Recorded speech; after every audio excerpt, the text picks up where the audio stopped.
Okay, so spontaneous foot reading live broadcast, another one brought to you by the Foot Whisperer, Sam, over in South Tampa. So excited. So everybody loved the foot reading format last time. We're going to do that same thing with a quick PowerPoint. So I've got my screen sharing option up, and let's get started. This is a great, great foot reading session that I wanted to share with you. Boop, boop, boop. So we are live. Oh, that's my Teachable account. The online course is coming. And now, foot reading. Yes. So I had these lovely feet that were donated to me. If you want to donate your feet to get on these videos, please feel free.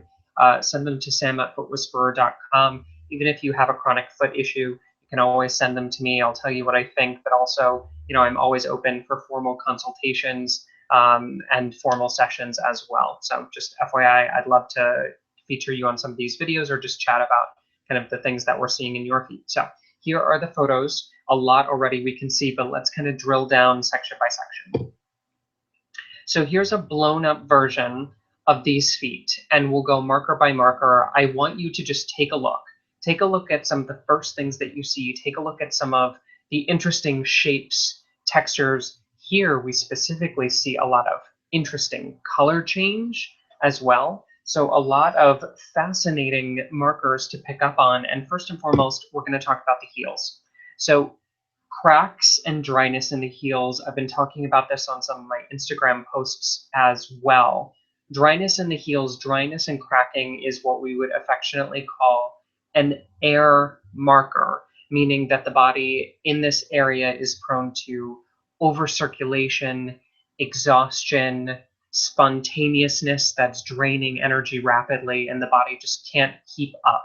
So the dryness and cracking around the heels, with the heels representing that lower body sciatic area, that kind of sense of fatigue, maybe sense of cramping and spasm because of weakness, also because the redness we see through here, we're seeing a lot of lower body fatigue and lower body exhaustion through this kind of air manifestation in the heels. And that's really the first thing, because when clients come in to see me and we talk about starting from the foundation up. Yes, the feet are the foundation, but here we're seeing like almost literal cracks in the foundation. So that's something that we would need to take care of first, really making sure, and we'll talk about this as we progress through the markers, that nutrition is on point, that physical activity is on point, but that the physical activity isn't overly strenuous, and that there's a lot of rest. Whenever you see an air marker, it's time to rest, it's time to reflect, it's time to get back to kind of those nourishing activities instead of literally kind of gone with the wind and being all over the place. So that's our first marker in the heels.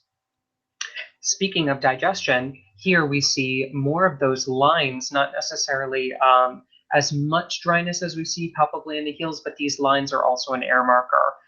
Now, one thing that you'll note is that the person who sent in these feet kind of was putting their feet on top of a counter, and so some of the folds in the feet are slightly exaggerated. So we're not looking at the folds because that's kind of made fakely through the exaggerated position of the foot. So we're specifically looking at the lines, kind of these crisscross lines. And it's not like palmistry, people. It's not like we're assessing the lifeline and the love line, and we're predicting the future. Lines are another air marker. So it means that physically, this person's digestive reflexes, kind of where we're at in the center of the sole of the foot, both upper and lower, are fatigued.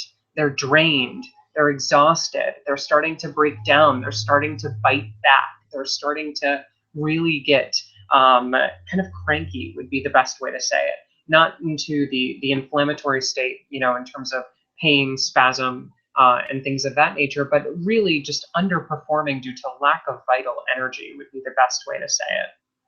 Now, I want to kind of backtrack to the heels as well as the marker that we just circled in the digestive reflexes, because we need to examine kind of the mental emotional side effects of these two symptoms together.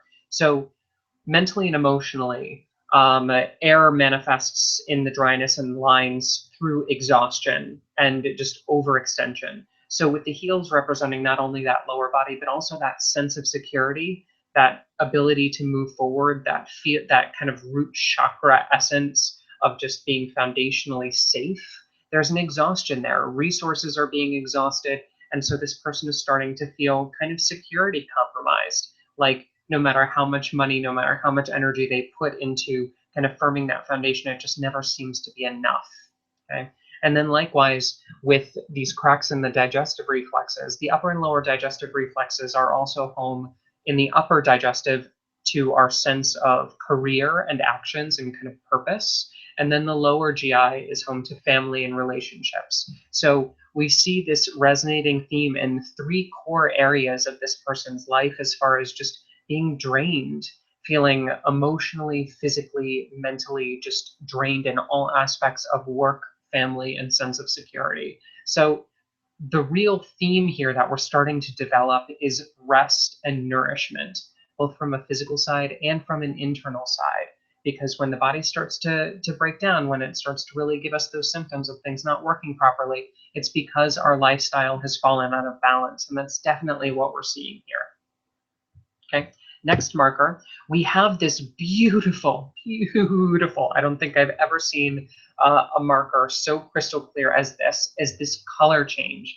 And yes, in terms of the feet being in this awkward position, this color change is exaggerated because of the bent shape of the foot. The ball of the foot is pressured. There's blood coagulating here. So we're taking that into consideration, but still, this is something that I write about in my foot reading book when I talk about flashing from white to red. Okay, this is exactly what's happening here. We can even see it in some of the toes, and we can break that down individually, but it's happening in a large majority here in the ball of the foot. And the reason why this is a little bit concerning is because the ball of the foot is the home of the chest, lung, and heart reflexes, as well as lymphatic reflexes. So flashing here means that there's circulatory issues. The heart can't really keep up as well. The lungs may be a little bit kind of wheezy all the time, or this person can't really catch their breath. The lymphatic system may be slightly compromised. It may be a little bit kind of flushing from stagnant to detox mode really, really rapidly off and on. And also just general kind of pressure in the chest. So whenever we see this marker also mentally and emotionally, it's kind of like somebody goes from one extreme to the other emotionally, because the ball of the foot represents not only that physical center of the chest, but also that internal center of the chest, that heart center, and the emotional state of an individual. So we see this flash from white to red, white being kind of that water marker, that pallor, that withdrawn nature. Whenever an extremity goes white, it's because resources are being held deeper. So it's kind of like that fear, that slight anxiety, and then we see this dramatic red flash, meaning that somebody went from that state of being fully withdrawn to being totally overexpressive, very fire tendency, very overextending and inflammatory almost with their emotions. So kind of going from 0 to 60, and that real sense of flashing emotional states as much as, you know, the palpable circulation here. So interesting dynamics. And part of that circulatory issue is probably, you know, not only diet related, but also lower body related. So we're seeing this story build in terms of things just aren't being distributed properly. Blood isn't moving where it should. Food isn't moving where it should. The muscles aren't happy. The internal state is slightly compromised. All things leading to this idea of rest, of meditation, of maybe a therapeutic restorative yoga, really just soul food in terms of, you know, soups, lots of stews, things that are already pre-digested and easily absorbed, but also have a lot of healthy fat and nourishing water and high vitamin content, you know, to really just get the body back online. Because it seems like, since especially this is happening on both feet, this has been the case for a while now, and we need to start to reverse these patterns. So in this next slide, I really wanted to zoom in because this is something that you can't really see from the wide angle view. You really need to kind of blow it up. So I had the opportunity to do this and I wanted to share it with you. So what do you notice here? We already saw the color change, we see the dryness in lines, but what looks different? And what looks different is this little guy right here. So interesting part of the dynamic, when I responded to this individual about her foot reading aspect, they responded in terms of, that's all well and good. This is really useful feedback, but there's this corn that I have on the sole of my foot, or the ball of my foot rather, and it's been there for a couple years, and it's actually really painful. And it's even manifesting as kind of some dorsal action as well in terms of the shoulder reflex, that distal head of the fifth metatarsal starting to get a little bit more earthy, a little bit wider. And unfortunately, as a foot reader, from a picture, I can't really tell pain. I don't know where somebody is hurting. I can give tendencies, but I can't really, if you're experiencing a sensation, I can't feel that for you. I can only tell you what I see visually in the reflexes. And one of the reasons why I didn't include that in the kind of overall general summary is that when you see a specific marker like this, most of the time the underlying factors of self-care take priority. So in this case, although we could focus on this marker, and we will, I'll talk about it in a second, but in a consultation environment, I would really redirect the client to examine, like, what are they doing on a day-to-day basis, lifestyle-wise, that could be fueling this pain pattern. If it's been sticking around for years, then that means that the patterns have been sticking around for years. So there has been no change in lifestyle to really help support the healing process. So deeper issues before getting into the specific kind of marker that we see here. But analyzing this corn, so corns are technically an earth marker. They're a hard growth in the tissues. This is right over that shoulder reflex, specifically kind of deeper into the rotator cuff reflexes on that right side. So right side shoulder pain would be that, and then we would timeline it in terms of, does the injury match up to the timeline when the corn surfaced. But mentally and emotionally, this marker is really significant too. Pain means pain, both on a physical and mental emotional level. So vertical zone 5, in line with the fifth toe, means that it's the influence of sense of security and how somebody is moving forward. Also, this is the right foot, the past foot in terms of emotional stressors.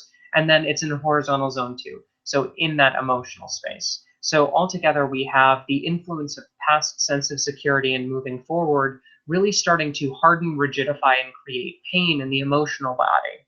And that corn represents literally that kind of corn in the heart. Like, there's still an issue that happened in the past about 2 years ago per the timeline that is still sticking around, that is still really painful, that is still wrapped in this protective guarded tissue that is not releasing, that is not going away. So from a consultation standpoint, it can really be interesting in terms of pinpointing the very specific symptom, but again, redirecting the client back to that idea that, hey, look, this might be what you're focused on in terms of an immediate pain point, but there are deeper underlying nourishments that need to occur before a symptom is released like this. Like, self-care is king, especially in this example. So really make sure that those points are addressed and not overlooked by just kind of the tip of the iceberg. Okay. So now let's take a quick peek at the dorsal aspect before we wrap up this foot reading video, because there are some things to note. First and foremost, pop tendon in vertical zone 1 in line with the big toe. This is a really beautiful fire marker. Whenever we're dealing with tendons or musculature, it's always that fire energy, that excessive heat that's popping those tendons. And here we would see kind of base of the neck, upper thoracic, so kind of C6, C7 to T1, T2, kind of that real in between the shoulder blades place is starting to be overactive on both sides. So prone to neck spasms, muscle spasms in the upper back, things of that nature. Also, whenever I see this vertical zone 1 tendon popped, it always means somebody's being way too hard on themselves, too many external restrictions, too many expectations that are being placed on them, kind of et cetera, et cetera. Okay. Second marker is we have a lot of toe things that are happening. So multiple markers here. The toes in general are starting to claw, meaning again that the neck is starting to compress and contract, but also this idea that this person isn't being truthful or forthcoming with how they're thinking and feeling, specifically the expression of what's on their mind. So this person is being really, really reserved. And if we kind of compare and contrast the dramaticness of the bottom of the foot, and then on the top of the feet, it's kind of like nothing's wrong. The skin is even, there's no prominent bone structures. Yes, there's a little bit of congestion around the ankle, but nothing's really, quote unquote, like sticking out. So internally, this person is suffering, but externally, not so much. The world really doesn't see it. They're doing a great job of hiding it unfortunately, it's not going to really benefit them in the long run. They need to address those underlying patterns, and maybe even sharing some of those discomforts on a regular basis, either with a counselor, friends, family, to really let them know, like, hey, I'm taking on a really tremendous burden, and I need to offload some of that responsibility and offload some of that pressure, even if that's just talking about the issues. Okay, and that is the end of our presentation. So let me just flip back to our screen. Stop the screen share, and I'm back. So I hope that you enjoyed this foot reading video. I will put a couple links in this video as well for you. You can always subscribe, and then you can always check out some of our other videos. I'd love to have you subscribe to our channel and stay tuned for more foot reading aspects. Also, I hinted towards the foot reading online course that's coming out that is based off of my book, Foot Reading, a Reflexology Primer on Foot Assessment. More videos on that to follow as well. We also have a couple webinars, so stay active. If you haven't already, join our Foot Reading and Reflexology online community group on Facebook, the FROC group, and I hope to have a conversation with you and also maybe even read your feet one day. You can send those in again to sam@footwhisperer.com or schedule a formal consultation with me, and we'll go in depth about what you can do to not only change your feet, but to change your life. Thanks so much, guys. Talk to you soon.